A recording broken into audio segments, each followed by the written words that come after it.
Well, baby, I'm on it with a bottle of wine and an old dirt road. Are you ready to go?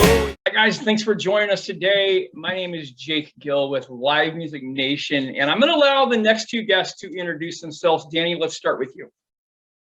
Hi, I am Danny Dillon, and I am the managing director of the Coleman Theater Beautiful in Miami, Oklahoma. Very good. And Desiree? I'm Desiree Dillon Jones, recently turned Jones. I'm Danny's daughter. Very cool. Very cool. So, guys, give me a little background. Danny, let's start with you. Give me just a real quick, brief background of your. Well, let's just start with your career and then how you got to the Coleman Theater. Okay, well, my career, I am actually from here in Miami. Grew up here and have been, for the biggest part of my career, a public school teacher. I'm a speech and drama teacher, and but along the way, just as a side part, I guess, of my job as speech and drama teacher, I started working here part-time at the Coleman and just kind of got indoctrinated. And it's really a funny story because my high school speech and drama teacher is a woman, Barbara Smith, who I went back and did my student teaching with, and then eventually assumed her position there as she had left and gone on to work at the Capitol for a bit. And so I took her job then after for several years I did that. She came back to Miami and she became the director of the Coleman Theater. So then she pulled me in to do some work with her here part-time. And I did that for several years. And then when the director's job came open and I was nearing the end of the teaching career, I thought, you know what, I'm not ready to retire completely and I'd love to be at the Coleman full-time. So that's what got me here. Very good, very good. And Desiree, what's your background and what's your role with Coleman Theater?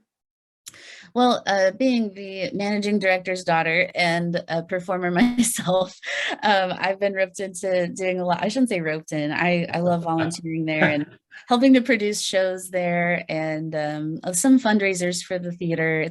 I perform there whenever the community theater has some stuff going on or whatever's happening there and they need a singer. Sometimes it's neat to have Dad in his position because he's like, Sure. Hey, I know a trained singer who could help you out, so that's kind of what I do. Okay, very good. Give us a little background on the theater itself. What's the vast array of productions that they host on a yearly basis? So we are talking like we're going to pretend that COVID never happened, right? There's not been a pandemic. Yeah. You're in Oklahoma. It didn't happen. So that is.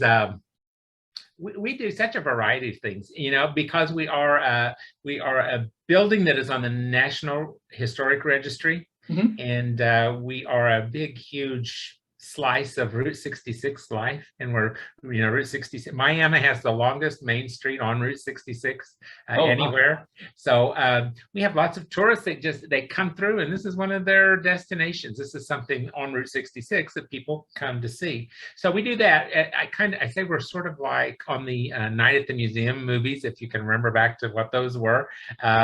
We're kind of a museum by day, but we come to life at night. So it becomes a live building, basically, many nights. We are the public schools auditorium. So we host all of the public school things. Yeah. We are one of the very few theaters in the whole world who still have their original Mighty Wurlitzer pipe organ that was built for this venue. In fact, we're the only organ built by the Wurlitzers in 1928 that's in the venue that it was built for. So 2 or 3 times a year, we bring in a world famous organist and we do a silent movie for the weekend. Wow. And so that's a cool event that we host. And that's an always. The Miami Little Theater do about 5 productions here per year. We then we're so close in proximity to Branson that several of those shows in their off time will come over and rent the theater and put on their shows here. We do all sorts of, things that we a year or so ago, we had Winona here, so sold out the house with Winona. Lori Morgan was here in January, had a great crowd for that. We've got the pianist Jim Brakeman's going to do a Christmas show here this year. We've got Sleep at the Wheel's going to do their Christmas show here this year. Every year, speaking of Christmas, every year our traditional thing that we do is that we always have a viewing of the classic Christmas movie, It's a Wonderful Life. We have families that come from the region, and it's kind of just their family tradition to come celebrate Christmas at the Coleman and watch Very the cool. movie. So, How many seats are in your theater? 1,100. Oh, very good. So it's a good size group. How do you decide what outside entertainment you're going to bring in for the year? Do you listen to a lot of feedback from the public? Do you listen to and watch more Polestar? Like, how do you decide? So our the biggest factor for us is just who can we afford to get here. Sure. And and yes, we listen to our crowd. The loudest way that we hear them is by what they come to see. People can say, why don't you ever get such and such? Why don't you? And you get them and they don't come. Right. So we kind of just gauge based on really audience interest and participation. Do they show up when those people come? And so we look for another show like that. That's why we had Lori Morgan when they sold 1,100 seats for Winona. We said, well, let's kind of get that realm again. And sure. That sort of thing. Very good, very good. Desiree, what are some of the unique aspects of this theater as a performer that you've noticed compared to other theaters? The unique aspects that I've seen, I would say, are I love the dressing room spaces. I've been in important theaters all around the country. I got to tour with the Broadway show Finding Neverland when COVID happened. And I kid you not, I was placed at a dressing room that was just a table. I had no mirror or anything. And this, I credit this to my dad. I guess you could call it a bias, but not really. I've grown up in that theater, so I've seen the transformation of a lot of that has happened over the years. But he's really been a great benefit in bringing some new dressing room updates to the theater, which is a big help to the actors. The ballroom, especially. I just had my wedding there, so having ballroom space was like, it was beautiful. And it was a great benefit to me too, that the ballroom is basically attached to the theater itself. So for sure. From the ceremony to the reception. So absolutely. Now you both play a role in fundraising for the theater, is that correct? Yes. What has been some of your biggest fundraising concepts, ideas that maybe we could share with other theaters across the nation who are just now starting to revitalize their downtown theater? I'll take that one, actually. So a couple years ago, of course, being home and COVID, brought me here when the tour ended. So being a performer and in Mima, Oklahoma, we're like, I'm itching to get back on stage and the theater, of course, hadn't had as many shows happening that year, but at the end of the year, we thought, why don't we try something and see how that turns out? And a lot of people in our community were looking for something to do at that point, at the end of that year, So we put on Christmas Carols at the Coleman, and it was basically a show designed by locals for locals, and a lot of talent, just like me. I have a dear friend who had been performing in Branson, and same situation. He was home, and we thought, why don't we get together and do something? And it brought in quite a crowd. So we did it that year. We did it the next year. So we're hoping to do it again this year. We'll see. And how did you utilize that to raise funds? Well, it's because people are so willing, we were fortunate that first year, especially because, like she said, folks who were home in the area, they were professionals who were out of work. So out of their misery, we benefited because, and they're still willing. They love the theater. This is where they got their start, so they're willing to give back. And so they just they volunteered their time. Right. You guys sold tickets at this, and they took advantage of it. So everything was an absolute just clear wash. And we also, because of when it was, we did live stream as well. We offered that event as live stream, and so a lot of our patrons still weren't sure about getting back out, and they were being very cautious. So we allowed them to purchase and donate and get to still enjoy it from the safety of their own homes and still get a little bit of Christmas spirit brought to them from the Coleman. Yeah. Very, very good. What's a project you guys have coming up in the future that you're going to be raising money for? Well, we're we're constantly working toward making just keeping everything going. It's a 93-year-old building, so we constantly have things in need. But a project that we're working toward is during the 50s, the people who were managing and running the building, the facility, they came in and put in a concession stand for obvious reasons.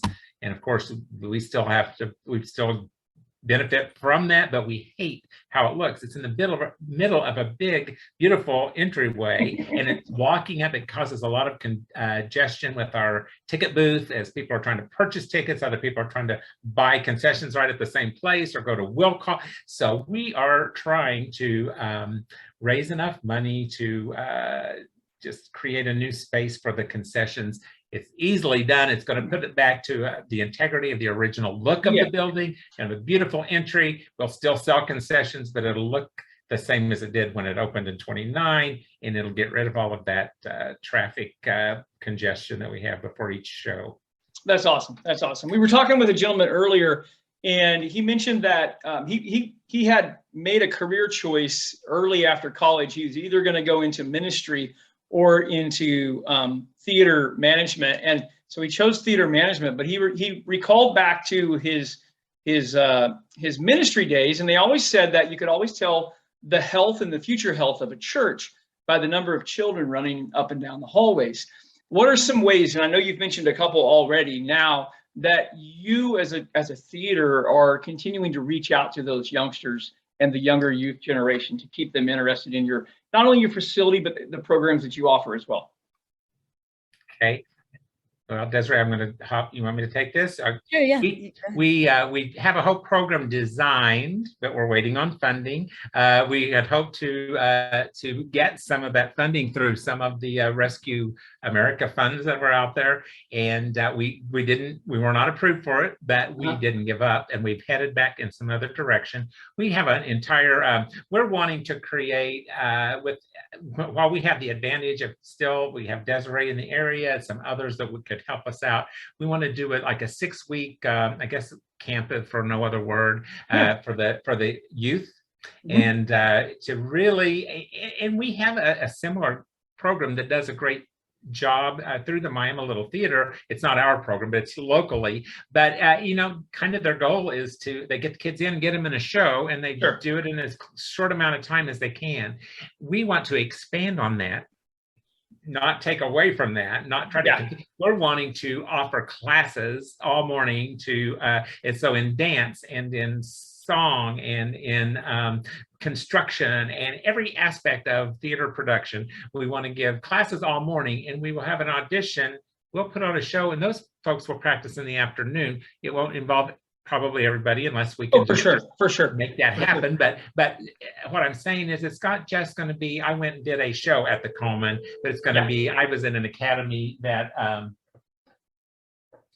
I learned about theater and got connected and found my niche there. Yeah, well, that sounds very similar. We've heard other communities doing this, and actually they had to use various other nonprofits to bring these groups in to do that. Sure, that's our first. But you're one of the first that we've heard that actually allows, or I don't want to say allows, but that your schools, your educational institutions utilize your facility, and I think that's huge. Because again, it gets people in your door for other reasons, but it also lets those youngsters get accustomed to the theater setting. And as my band and I, we talk about this all the time. We'd much rather play a theater over a bar or a club or a festival any day, because you have the audience's 100% attention. There is no distractions. There's no cell phones. There's no lights. It's just that even an 1,100 seat theater is still very, very intimate, and that it's so, and so as for a youngster to feel that and to see that, I think that's huge, because it really, we live in this whole digital, virtual. I mean, it's not virtual yet, but someday that's probably where we're going to be. Right, and you don't which get I hate. Yeah. I told you we did the virtual thing that the first Christmas. By the second, we didn't do it. You just don't get the same experience No, to me. Even That's if right. You could speak to what he's talking, because she grew up as a student in the schools performing. So talk about it. That's right. How did it maybe affect you that Sure. way? Yeah. I mean, I got to do all of my spring and Christmas choir concerts there growing up, from the time I was like 6 years old. And then getting to perform there as a high school student in the high school musicals was just the stepping stone into my career. And being in New York, living there, I ran into high school classmates on the train who are now they are pursuing the same thing. So it was just like cool. we all actually got that start on the Coleman stage. I just think other communities really need to jump. I mean, think of the money that the school district saves by utilizing your auditorium and the tax money. It's just that whole mutual benefit seems so good. Let's have fun for just a minute. Desiree, let's start with you because you're so in the Broadway scene. If you could bring one Broadway production, past, present, dead or alive, to Miami, Oklahoma, who would you bring? Okay, so I have several favorites, of course. No, you gotta give me one. Just one. I will give you one. Okay. One, and that would be Mary Poppins. I think that our community would embrace that show so much. It's so much about family. It has this nostalgic feel. I think that the community would love it, and I've been a part of it 3 times. So wow. Yeah, I would love to do that one again myself. Absolutely. Okay, this is for both of you, Desiree, Danny. If you could bring one musical act to your theater, dead or alive, who would you bring? Reba. Reba or Dolly. Or Dolly. How close did Reba grow up from you guys? She wasn't too far. I mean, whenever you say, she goes, here's what they tell you in Oklahoma. She grew up just down the road. Yeah. Right. Everyone's just down the road. We would just absolutely. There are so many Oklahoma artists that I would love. I just think if we could get kind of cast ourselves out in front of them, and they could realize the benefit that they could give to our community. I mean, whether it's Reba or whether it's Carrie Underwood or whether it's Garth Brooks or whether who. Kristen Chenoweth, yeah. Kristen Chenoweth. I mean, we've got the performers that are out there that I'm looking for ways to reach out to them, and all of those we would love to have equally. We hear Elvis a lot. Earlier was the first time that I heard Frank Sinatra, but I have to go. That would be and especially in the Bing theater Crosby setting. was here.